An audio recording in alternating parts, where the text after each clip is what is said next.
Barley हा प्रकार जो आहे, आता बरेच शेतकरी बघतात, काय जण वापरतात, काय जण वापरत नाहीत, कारण गाभण जात नाहीत वगैरे, असं काही शेतकऱ्यांचं मत असतं. आम्हाला पण तसं ते बोलले. तुमचं काय मत आहे? नाही, मी 2000 कमीत कमी माझी स्वतःची गाडी आहेत. मी 2009 पासून स्वतः धंदा करतो. मी जेव्हापासून चारतोय तेव्हापासून मला काहीच नाही जाणवलं. पूर्वी तेव्हापासून जे असतं की ते प्रमाण असतं, प्रत्येकी गायला 3 किलोच दिली पाहिजे. की 3 किलोपेक्षा तुम्ही जादा दिल्याच्या नंतर जे काय आहे ते साईड इफेक्ट दिसणारच.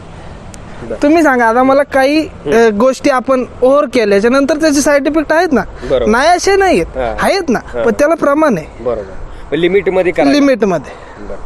बार्ली दिल्यामुळे काय फायदा होतो?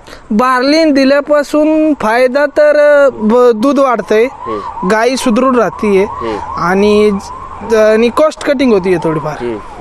जो आज भुसा 1600-1700 रुपयाला आहे, तिथं आपल्याला ही 12-13 रुपये किलोनी भेटते. खुराकामध्ये गोळी पेंड देतात. हा,